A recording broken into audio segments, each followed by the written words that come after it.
Bonjour à tous. Salut! Alors aujourd'hui une vidéo un peu différente, puisqu'avec Grégoire on a fait une petite folie. On va à l'Open d'Australie. Ouais, et là on vient tout juste d'acheter nos billets. Et comme vous pouvez le voir, on sera à Melbourne le 21 janvier. Donc maintenant, il n'y a plus qu'à, direction l'Australie.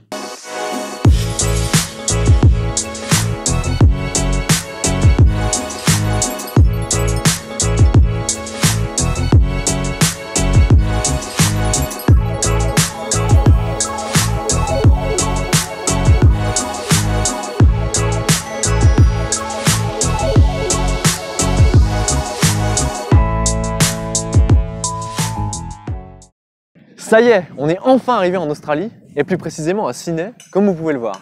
Et non pas à Melbourne, là où se déroule l'Open d'Australie. On a donc quelques jours pour visiter un petit peu la ville, et en cherchant des événements à faire, on est tombé sur l'ATP Cup. D'ailleurs Grégoire, tu peux nous en dire un petit peu plus sur l'ATP Cup? Ouais, carrément. Alors l'ATP Cup, c'est une toute nouvelle compétition par équipe qui a été créée par l'ATP et qui vise à remplacer la Coupe Davis qui devenait un peu vieillissante puisque les meilleurs joueurs la faisaient pas. Là, la différence, c'est qu'il y a des points ATP en jeu, donc les meilleurs joueurs la font. Et donc nous, on s'est dit, go y aller, ça va être sympa. Donc voilà, c'est parti!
Bon, la l'ATP Cup c'était bien sympa, mais maintenant on va passer aux choses sérieuses.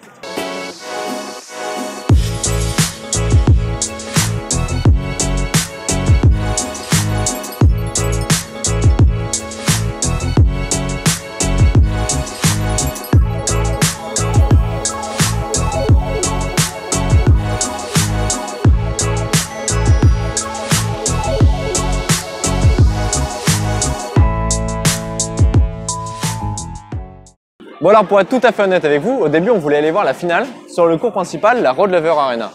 Mais quand on a vu les prix, on a vu que c'était n'importe quoi. Donc on a pris des places pour les cours annexes lors des premiers tours.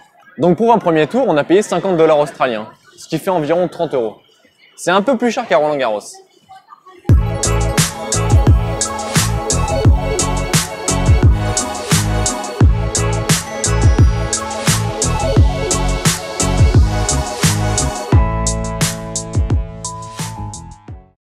Alors oui, nous on a pu s'offrir un voyage en Australie, mais c'est quelque chose que tout le monde ne peut pas se permettre. Du coup on se demandait avec Vincent, s'il y avait un grand chelem auquel vous souhaiteriez absolument assister, ce serait lequel et pourquoi? On attend vos réponses dans les commentaires.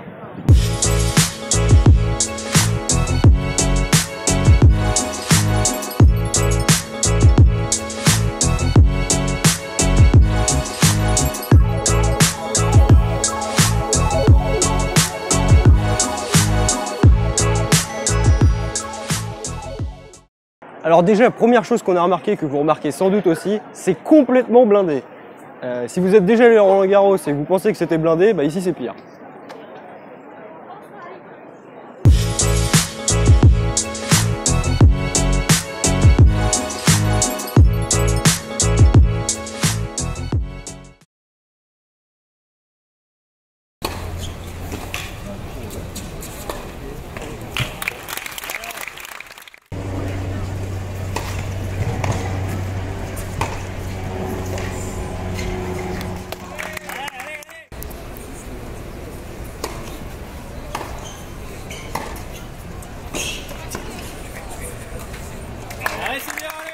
Bon, Benoît Paire vient de gagner le premier set 6-4.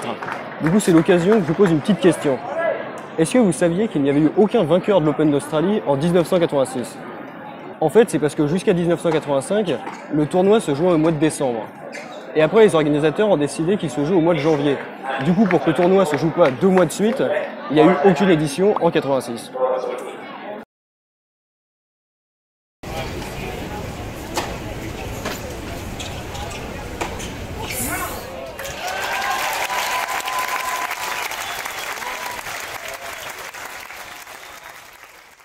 Au fait, vous avez sans doute entendu parler des incendies en Australie et que la qualité de l'air était mauvaise. On s'est même demandé si l'Open d'Australie n'allait pas être annulé. Mais comme vous pouvez le voir, ici il fait plutôt beau. Et ça s'explique notamment par le fait qu'il a beaucoup plu ces derniers jours.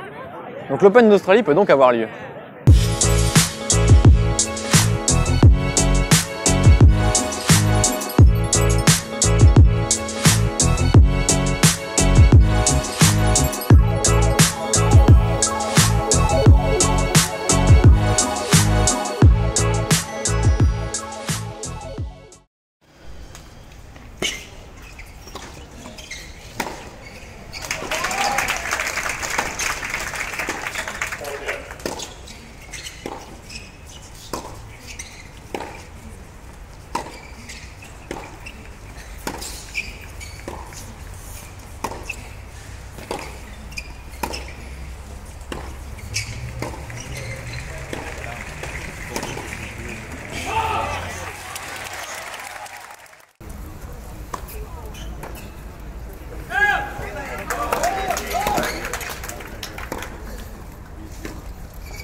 Ça y est, c'est fini. On vient en terme de cette journée à l'Open d'Australie.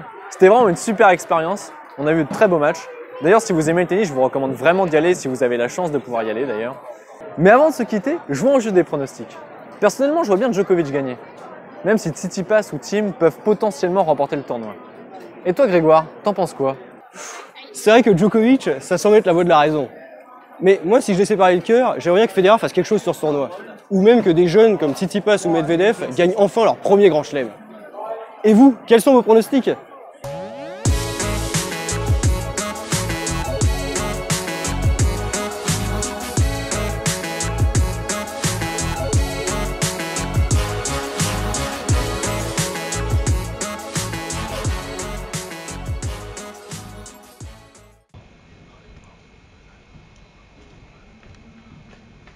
T'es chaud?